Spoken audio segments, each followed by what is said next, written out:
What's up? Welcome to my channel, Breathe the Mannequin. I am Bray. So lately, I have been trying to date. And I say trying because it has been quite the endeavor. And, I don't think I'm ugly or nothing, but it's been a struggle. And I don't mean like... There's no single guys left in Manhattan. It is a struggle to find guys that are interested in me. And when I say interested, not just, physically, but like when they start talking to me and they get to know me, it's hard. So I've been like just trying to take steps to learn. I'm like, what am I doing wrong? I think everybody thinks that eventually they'll just find their person, and that has not happened. But I've had a lot of guys that I have been interested in me at some point in time, only for them to do a 180 U-turn about this bitch. And I was just always like, what happened? On a similar token, I've struggled to make friends for a very long time. I'll say since middle school. What got me on in this particular way of thinking is work. I've known since the day I started working that I fucking hate that shit. Hate working so much.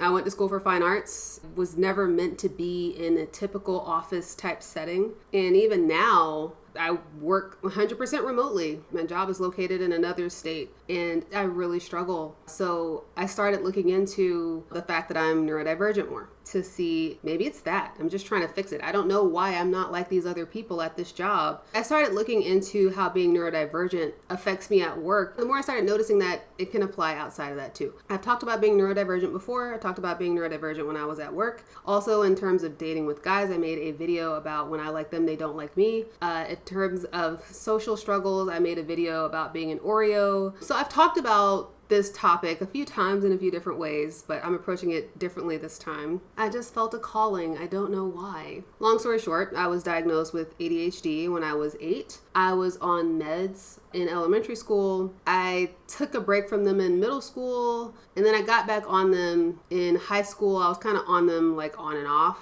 And I completely stopped taking them as an adult. I did get back on them my last semester, I think, of college, but I never really liked them. They made me feel like a zombie. As an adult, though, I fucking love ADHD meds because I need them to live sometimes. Like, I need them to work. Man, I record a video, pop a Adderall, bitch, I can get this shit knocked out. That's the other reason why I'm probably really inconsistent with uploading videos. I do a lot of underestimating how long it's gonna take me to actually film and edit and when it's gonna get out. I feel overwhelmed with trying to decide what topic to even explore, especially because I'm still figuring it out, and it doesn't help that there's just a lot going on in my life too. My job is getting crazy busy, so apologies for the inconsistent upload schedule. But, oh my God, I've gotten distracted. I don't even remember what I was talking about. ADHD, what is that? From Cleveland Clinic, ADHD stands for Attention Deficit Hyperactivity Disorder. It is a neurodevelopmental disorder, which means it affects how your brain develops. Symptoms begin before age 12. I was diagnosed at age 8 and include fidgeting, difficulty paying attention, and losing things. ADHD is treatable with medications and therapies that manage symptoms and make daily life easier. After I was diagnosed with ADHD at 8, it kind of became a school thing. I only took meds when I was going to school. I didn't take it on the weekends. I didn't take it over the summer or winter break. I didn't take it on days when I was sick. So it really felt like it was associated with school. So when I graduated from school, I really didn't think about it. And I actually hated how it made me feel. I would say probably the way Ozempic takes away your appetite, Ritalin and Concerta, which is what I was on when I was in school, took away my social desires. It didn't occur to me until recently that it's actually affected every single area of my life. Damn near, no, I was gonna say damn near, but I'm like, nah, I think I'm gonna sit on that. I'm gonna sit on the fact that it's affected every single area of my life. I realized that it was negatively impacting me socially pretty recently. I would say within the past month or so. Because just last year, I made those videos about, I don't know why the guys I like don't like me back. I don't know why it's so hard for me to make friends, which show a lack of awareness on my part. But I started like recently thinking like, what if this is affecting me in more ways than just staying focused enough to get work done? So I typically refer to myself as being neurodivergent. Growing up and for a long time, I used to always just say I had ADHD because that was actually my diagnosis. But lately I say neurodivergent. And what is neurodivergent, you may ask? If you don't know, it is a non-medical term that describes people whose brains develop or work differently for some reason. This means the person has different strengths and struggles from people whose brains develop or work more typically. While some people who are neurodivergent have medical conditions, it also happens to people where a medical condition or diagnosis hasn't been identified. I struggled with friendships and dating my entire life, bitch. Like my entire life. After I graduated college, started hanging out with this group of people. If I'm being completely honest, I don't know if they watch this, but I didn't like it. I wasn't having a good time. They frequently made fun of me. If you watch my Oreo video, they were the ones that were always calling me an Oreo and making me feel really bad. I was trying to make female friends and it just wasn't happening. And I was like, what am I doing wrong? I thought that the problem was that I was shy. A lot of people in high school thought that I was sweet and that I was nice because I didn't talk much because I was shy. But when I tried talking more because I wanted to be friends, people, especially women, started to actively dislike me. And I was like, I'm obviously doing something wrong. So I started actively trying to learn how to make friends. I would watch videos on YouTube about it, but really what helped me was when I became an Uber driver because I had lost my job. So I started driving people around with Uber. As a neurodivergent person, that was incredibly stressful for me. I hated having random people in my car, having to make small talk with them, but it was the best thing that happened to me in terms of getting to actually put into practice all the stuff that I was learning from these YouTube videos, seeing what worked, seeing what didn't work. I finally did get a job, and at that job, there were still some people that didn't like me, but the people that did like me, I was super cool with them. I made a whole story that's in my Oreo video. I'm not gonna lie, I don't want to talk too much about race or anything, but I really struggled to make friends with Black women. They really did not seem to fuck with my personality, but I made a lot of friends with pretty much everybody else, Black men included. I want to make a video about it, not this one, because I feel like it deserves its own video. I think that there is a connection between people who are called Oreos in the Black community and neurodivergence. I really wonder if people who are called Oreos are just neurodivergent people. So what happened to make me realize that my neurodivergence might actually be impacting me outside of work and school was, like I mentioned, I was trying to date, and there was this one guy in particular. He seemed interested at first, but then he lost interest like immediately after interacting with me a few times. And I was just so confused. I was like, how can you be interested in somebody and then you talk to them a couple times and you just completely lose interest in them? I have a friend, and if any of these people that I'm about to mention watch this video, they're gonna know that I'm talking about them. I actually have 3 friends in particular that opened my eyes to what was going on. So my first friend works at the bar across the street from my house. And I used to go there with my friends that I had learned to make by using those pro-social communication skills that I had learned. And this was like years after I had learned them. I won't say that I've mastered them because I haven't. We all lived across the street in the same building, and he worked at the bar. And we would stay there until the bar closed. And when it was time to go home, he would walk with us across the street to our apartment building. As we let ourselves into the building, because we had to use a key fob, we would all go into the lobby area where the elevator was, and he would just kind of stand there and wait for us to all go up the elevator. Some of my friends just thought that that was so weird, and they were like, why does he just stand there and watch us get in the elevator? And I didn't think it was weird, but I thought it was interesting that they thought it was weird. I was talking with that friend, and he was like, I think I might be on the spectrum because sometimes people say things and I just don't get it. It just goes over my head. I was like, oh, that would explain why he does that. And then I'm like, well, I think that would also explain why that friend doesn't like it, because I'm pretty sure that friend is neurotypical. I have another friend who outwardly has said many times they're autistic. Don't worry about them. They're doing great. He frequently mentions how he's making $250,000 a year. So he's doing fine. A lot of people felt uncomfortable with his communication methods. He was a very blunt person. I would say he was the opposite of this other friend, where the other friend was missing social cues that were happening to him. This other friend was putting out social cues on other people that they didn't like. I remember I thought that he was cute, and then my other friend had a conversation with him, and I was telling her that I thought he was cute, and she's like, oh, you don't want to date that guy. That guy's a mess. And I was like, what? Really? And she's like, yeah, no, there's something off about him. And then there's a third friend. This friend has mentioned having ADHD several times. You know, it's like everybody says they have ADHD now. Anybody who thinks they're distracted says they have ADHD. Anybody who is forgetful or has a bad memory has ADHD, you know. And there's a part of me that's very protective over that term because it's been a part of my life for such a long time. I was really kind of taught to be ashamed of it by some of my family members as a child. But she would say that and I'd be like, oh, she's just one of those people that's saying it and like, oh, I'm so forgetful. I have ADHD. I feel like every person I've ever known has said that at some point in their life. In my head, I'm always like, but were you diagnosed though? But I started noticing that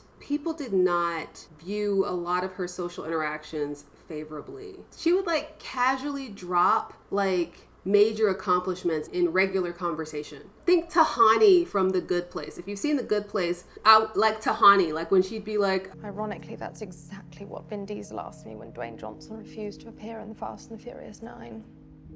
I'm Tahani Al-Jamil, a vainglorious attention seeker with enough jealousy to power Elon Musk's underwater mansion, which I've been to, by the way. I have, actually. It's remarkable. It's remarkable. I don't think she realizes that she's doing it. And even if she realized that she was doing it, I don't think she realizes that other people find it off-putting. And I know that people find it off-putting because they've told me that they find it off-putting. I thought that they just didn't like her because she was pretty. I genuinely was like, they're probably just jealous. She's young and she's pretty and they're much older than her. But the more time passed, I started seeing it. I was like, oh wow, she's got a lot of antisocial traits that I don't think she knows that she's doing. Part of the reason why I liked her so much was because she reminded me of me when I was her age. She's a lot younger than me. So when people started pointing out like, oh, she does this or she says that, I thought, man, I used to do that all the time. I used to say braggy stuff all the time. When I was a little kid, I could go to somebody's house and find something about my life that was better than theirs and just completely bring it up out of context. I remember specifically my cousin's mom bought a house. We went into her backyard and I said, my backyard's bigger than yours. This friend, she's going to school to be a doctor. So sometimes she'll just casually drop med school knowledge in there. And people don't really want to hear that. I actually knew a person who specifically didn't like the fact that she talked about college. I think it's because this person missed college. They were older and stuff like that. Or maybe it was something that they just didn't care about. I think she would talk a lot about topics that weren't relatable to other people. It's kind of like if I were to talk about how amazing my car is and it's got 10-speed engine. I don't know. 10 speed's a bike, isn't it? I don't know nothing, but it's got this great, I don't know, horsepower engine and stuff like that. And you're a person who doesn't even own a car. You don't want to own a car. You ride bikes or you drive motorcycles and you're just like, oh my God, I don't care. I don't care about your car. But that person doesn't care, or they don't know that you don't care. You know, a person might think like, I'm talking about something that I enjoy. I have been able to be stealth in the, can I say that? Because I know that's a trans term. I don't know. But I've been able to remain hidden amongst neurotypicals because all the active learning that I did to be like them. So they say stuff about those people to me and I'll be like, oh my God, I can't believe they have such a negative view of this very normal or understandable thing that this person is doing. And I mean, these people have really big opinions about it. It takes a lot to get me upset or to not like somebody. You have to say or do something towards me or about me and then not apologize for it. I didn't realize that me having ADHD and being neurodivergent was the reason why people didn't like me and why guys didn't like me. I didn't know that. I just thought that I didn't have proper social skills because my family sheltered me and I wasn't allowed to hang out with people after school. When really, I think it was probably a combination of things, but I really think being neurodivergent was probably the biggest reason for that. I would definitely say in order to be a better neurodivergent person, you have to realize that you're a neurodivergent person first and then want to change second. And then actually learn what changes you need to make. And then you need to actually implement them. It's a whole process. So the purpose of this video is really to help you hit that first thing and try to recognize where being a neurodivergent person may be negatively impacting your life in a way that you didn't expect, especially socially in regards to dating or your family or making friends. I have had a really difficult time making friends my whole life. I didn't know how to talk to people. And when I say that, I don't mean that I was shy. I don't mean that I couldn't come up with things to say. I didn't know how to speak to people in a way that was deemed appropriate for neurotypical people. A key memory that I have, I used to work at Cold Stone Creamery. That was my first job, and I hated it. I still have nightmares about that place sometimes. I worked with this girl. She was white, and there was a time when she was telling me that she had a crush on this guy, and she told me that he was black. And I said, well, you know what they say, once you go black. And then because I didn't want to just parrot the idiom, is it the idiom? I don't know. Once you go black, you don't go back. I didn't want to say that. So instead, I did word association in my head and said, once you go black, you go Dutch, which didn't make any sense. I didn't even know what go Dutch meant at that time. So why did I say that? Because I felt emboldened. I felt comfortable with this girl. What I said didn't have to make sense. She was kind of like, okay. After I said it, I was like, I really hope that made sense. I love watching American Dad. And there's an episode where Stan, the dad, doesn't know how to chop it up at the barbershop. And he just does random word associations. So where'd you take Tuttle's mom? Yeah! Where'd you take my mom, Tony? My mom missed my 9th birthday party because of a vicious yeast infection. I'm sorry to hear that, Stan. And those things don't always fit the social context, and people are uncomfortable with them. And they make people think, oh, this person's weird, and I don't want to be around a weird person. Another thing that I didn't realize that I was doing was I was missing hidden requests and social cues. So a hidden request is when, I actually just learned about this today when I was preparing for this video by this creator. But basically it's, and I hope I don't butcher it, I could look it up, but I can't be bothered. A hidden request is basically when somebody says something to imply that they want something from you without directly asking for it. And that creator implied that they do it out of kindness to make the request softer. The example she specifically used was, if somebody walks into a room and there's a tray of cookies, they're like, oh wow, those cookies sure do smell good. My neurodivergent ass would be like, oh yeah, they do smell good, and then keep doing what I was doing. But what that person is actually asking is,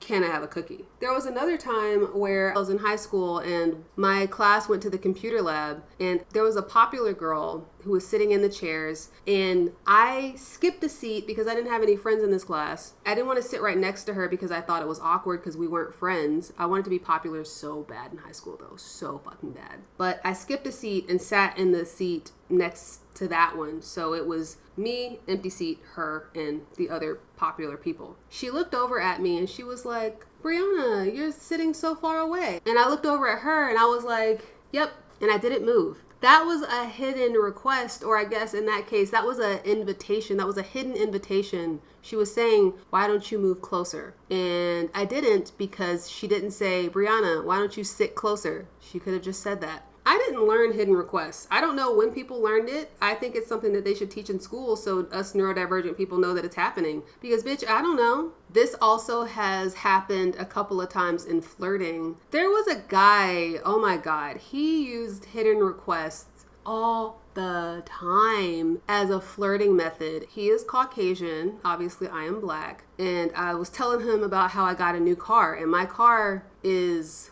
white and it has darker rims. They're not all black, so I was confused when he said this. My neurodivergent brain now sees that it was clearly flirting. Was it flirting? I still don't really know. You tell me in the comments if this was a flirt. He, like I said, he's white, I'm black, and I was like, yeah, this is my new car. And he was like, oh, I like how you have black rims. And then he looked at me and he said, white on black always looks good. And I was like, yeah, it does, doesn't it? And then I left. You let me know if you think that was a flirt. Now that I've noticed that that is a possibility, I'm starting to see that happen all over the place. The last thing I wanted to talk about was inappropriate humor and aggressive comments. There was a girl, I had a crush on her. She was a personal trainer and she was one of my neighbors. I told her I wanted to have nice legs, and I'm like, I just want my legs to be so strong that I could kick a horse to death. And I thought that that was really funny. And she thought it was weird. You could just see like the look on her face was just like, kind of like a, why did you say it like that? I was like, well, how else was I supposed to say it? You want me to just be like, oh, I just want really strong legs?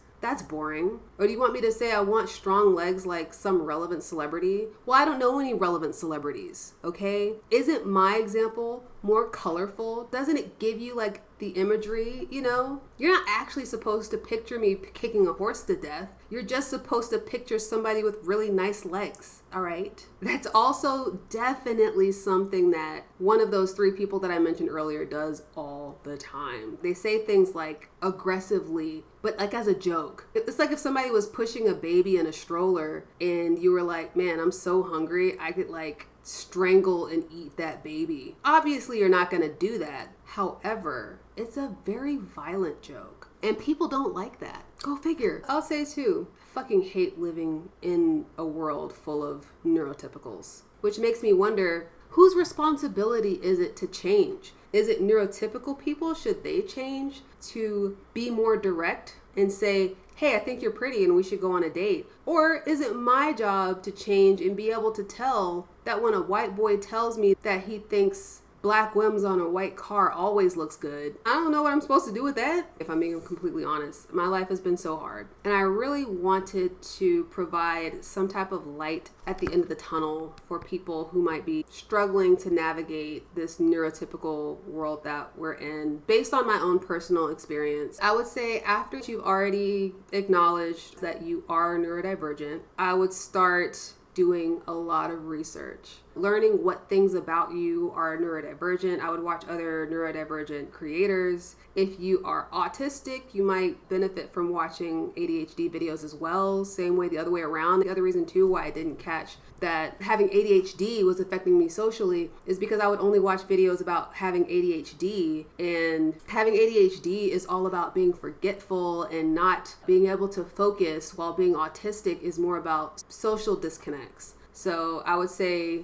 do both. See where there are some crossover in terms of symptoms. That's why, like I said, I just like to call myself neurodivergent. Something that really helped me is it helps to know what to do and what not to do and follow that as like a rule. I read The Game of Desire by Shan Boodram, also known as Shan Booty. Shan Booty taught me something incredibly important, which is that there is such a thing as agreeable social behaviors and disagreeable social behaviors. Doing things that basically fall in line with what is socially acceptable and things that do not. I also made a video about the friend commandments. I'm referencing so many other videos in this video. I would say what you should do first is learn what is stuff you definitely shouldn't do. And I would stop doing those things immediately. This is if your goal is to make friends and your goal is to date. Something else that creator that I was watching said was, she said that she was on Love on the Spectrum, and I thought that was super cool. And she said that she specifically was looking for a neurotypical partner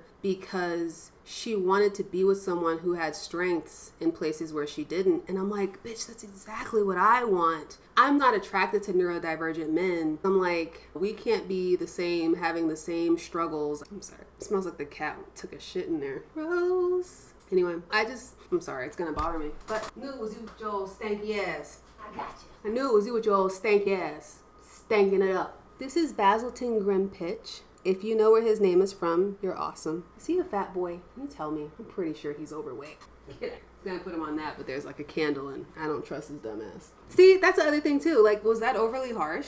Sometimes I call my dog a bitch in front of strangers and you can tell they're like, oh, is that too much? Is that too harsh? Should I not be calling my dog a bitch in front of my neighbors? I say it jokingly. Obviously I love her because this bitch is still alive and regularly being taken care of. I can't call her a bitch. Why are people so sensitive? I would say after you learn what you shouldn't do, then start building up stuff that you should do. Start practicing it, even if it feels performative to you. Because if you care about making friends, especially if you don't want a neurodivergent partner, then you're gonna have to make some changes. And it would be great if somebody could just love you the way that you are. And the thing is, you wanna get there slowly, even if you're just trying to make friends. I would say don't overwhelm them with your personality right out the gate. You gotta piecemeal that shit out to them. This is just stuff that I've learned. I'm not a psychologist. I went to school for fine arts, but I would definitely do a little bit and then experiment with it. See who you can be your real self with versus who just can't get all of you. So the route that I took is I'm okay with being a certain level of fake with people that can't deal with my real personality because it makes my life easier. And I invest in people that can take my personality. Also, I think neurodivergent and neurotypical people's definition of friendship is different. I think it takes a lot more for me to call a person my friend than a neurotypical person does. In fact, one of those neurodivergent friends that I was talking about before, he like made me dinner and he was like, yeah, you're the first non-friend I've ever cooked for. And I was like, I've known you for several years and you don't consider me one of your friends. But I mean, it'd be like that though, really. Meanwhile, I had another neighbor who said she was going through some bad friendships with her current friends. She was like a waspy white girl where the stories that she would tell me about her friends was giving me white chicks vibes. She's like, I really appreciate the friendships that I've made with people like you more than I appreciate those friendships anyway. And I was like, we're friends. After she said that though, after she directly said we were friends, I was telling everybody, yeah, my friend, this is my friend, before I would be like telling people about her as my neighbor. So I think that that's very interesting. Now I don't even talk to this bitch. It'd be like that. Neurotypical people can drop you so easily as well.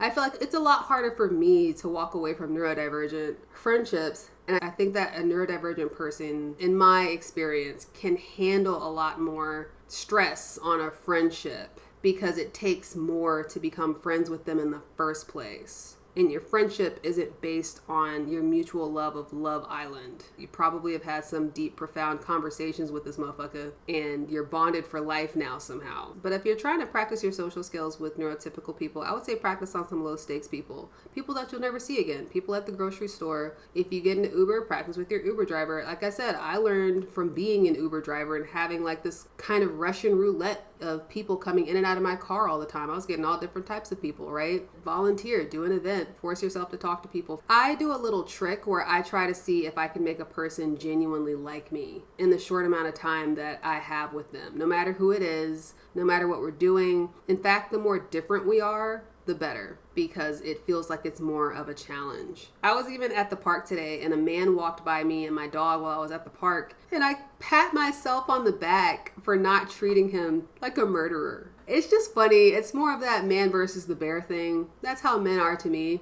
I feel like the man is the bear in the woods. I was like, all right. Didn't treat him like he was gonna murder me. Good job, Brianna. Treated a man like a person. But I would say, like, as far as people that you actually care about, wanting to get to know, maybe people that you have an interest in that you like, friend groups that you like, I would keep interactions with them probably more minimal and surface level until you start seeing those positive interactions yield results, right? Once people get more predictable, then you can start practicing on higher stakes people. I've gotten to a point in my socialization where I don't really think about it at all anymore. I still regularly practice, but I would say it's not really fun or interesting. It's become pretty predictable now. Now I'm trying to focus on communicating with people as effectively as possible, which is really the vibe of all of my videos is about communication, right? I really think that people need to learn how to communicate more effectively with one another because people are yelling at each other and nobody's fucking listening. Everybody's living in their fucking echo chambers and nobody realizes how much nuance each and every single individual has. But that's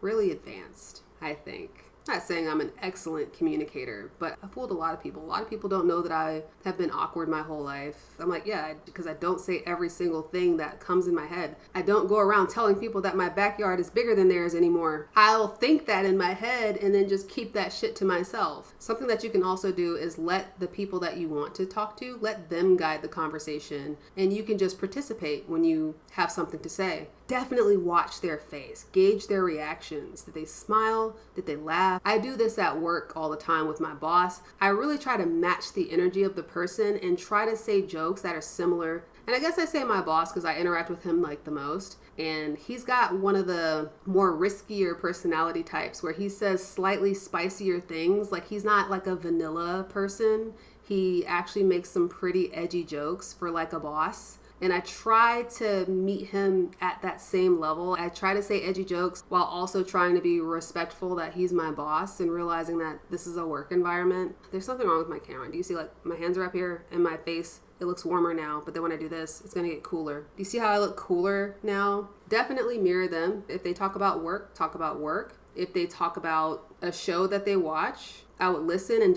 if it's something that you don't care about, I don't like Love Island, but I know a lot of people who watch it, and I don't tell them while they're talking, I don't like Love Island. Can we talk about something else? Can we talk about murders? I like murders. I like documentaries about murders. That's weird. Don't do that. Don't do that to people. But normally what they do is if they really like a topic that I have no interest in, I just let them talk. And then I just react to what they're saying like I'm truly interested. They'll be like, oh my gosh, Keisha showed her boobs to Bradley, but Bradley is supposed to be talking to Erica, and Erica and Keisha are best friends. And I'd be like, oh wow, that sounds super messy of them. I don't really say what I'm really thinking, which is, all that shit sounds so fake and it affects my life in no way at all. Don't say that. People don't like that. People want you to care about their stuff. Also, don't overshare. There are certain topics that you don't talk about. Don't talk about mental health unless you're talking about broad mental health. And if that person gives a little anecdote of their own personal mental health, match their energy, okay? I've told this story many times, but I was talking to a girl that I knew from work, and we just so happened to move into the same apartment complex around the same time, and I really liked her, and I thought she was a super cool person, and I felt really endeared to her. She seemed like she had similar values to me, and we were talking, and one day she was talking about how she was moving to the city, and it was something like that. She was like, yeah, now that I live here, you know, I'm gonna start doing this with my life, and da-da-da-da-da, because we both lived in downtown Atlanta. And I said, now that I live in the place where I always wanted to be, I'm still not happy, and I think I realize that I'm just not happy with myself. This bitch changed the topic so fast. My neurodivergent ass brain did not realize that that was not an appropriate topic to bring up. I did not know that. It's another thing too, if you're a neurodivergent person and you're talking to another neurodivergent person, they're most likely going to mirror what you said, or that doesn't bother them as much. Neurodivergent people, like I said, are a lot less weirded out when you start talking about stuff like that. You can talk about your health issues with them. You can talk about your stressors with them, and it doesn't bother them as much as a neurotypical person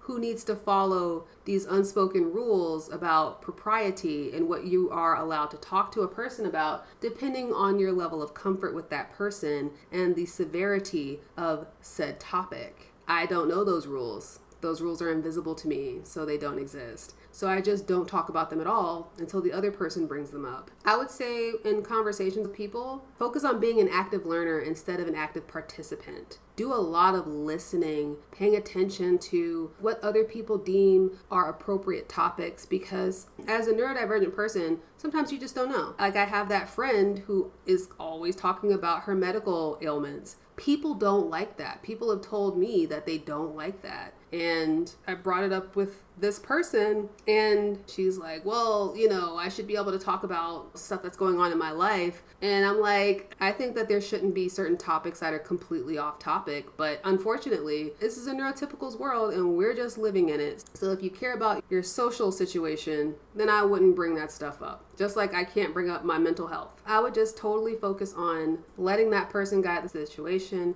You can mirror them in everything. You can mirror the way they stand. You can mirror their tone. Obviously flavor it with your own stuff. Test and apply. Once you have practice on enough strangers, try it with people that you really know and see if it works. I recently changed my dating strategy, and I've changed the way my pictures look and what my little blurbs say under my profile, and I'm getting a lot better matches, and I was not getting good matches before. Testing and experimentation, it just works. It just does. Some people feel like they shouldn't have to change themselves to conform to greater society, and I'm like, girl, that's just how it is. If you want to get through this life, there's sometimes you're just gonna have to do stuff that you feel like you shouldn't have to do. Bitch, that's me every day. And eventually over time, it'll just become second nature. I would say talking to people now feels second nature to me. I'm at a point right now where I'm learning boundaries for the first time in my life, where I'm like, oh my God, I don't like this person. Why do I keep talking to them? I don't have to talk to them. I'm gonna come up with some excuse to do something else. They want to hang out and I don't like them. I'm just gonna tell them that I'm busy. That's what neurotypical people have been doing to me my whole life. I'm like, do you want to hang out with me? Oh, I would, but I'm busy. I'm gonna be vaguely busy on that day. I haven't told you the day yet. I mean, I'm just gonna be vaguely busy for the next week to 6 months. I don't even know if this video was helpful, but I just want you to be able to navigate through life feeling comfortable and not overthinking life, because that was me. I was so miserable for such a long time. I thought there was something wrong with me, but I couldn't quite put my finger on it. What other hidden messages have people been saying to me instead of just outright asking me or telling me something? I don't know, but now that I know that it exists, I can start paying attention to it. But anyway, if you like this video, give me a thumbs up if you liked it. Give me a thumbs down if you dislike it, and tell me in the comments below how you feel about it. Are you neurodivergent or are you neurotypical? And what is your opinion on the opposing side? I've said that I hate neurotypicals. I don't really mean that. There are lots of neurotypical people in my life that I'm forced to love because they're in my family. See, that's a joke. Is that a harsh joke, or should I just kind of leave it there? I don't know. I've had a whole neurodivergent life that I'm coming to terms with at my big age. And it's been very enlightening, and sometimes it's been very heartbreaking, if I'm being completely honest. Looking back and seeing how people actually felt about you and your authentic self kind of sucks. And then it also sucks when you realize that your authentic self probably caused harm to other people. So anyway, I hope you're having a lovely day or night wherever you are, and I will see you next time.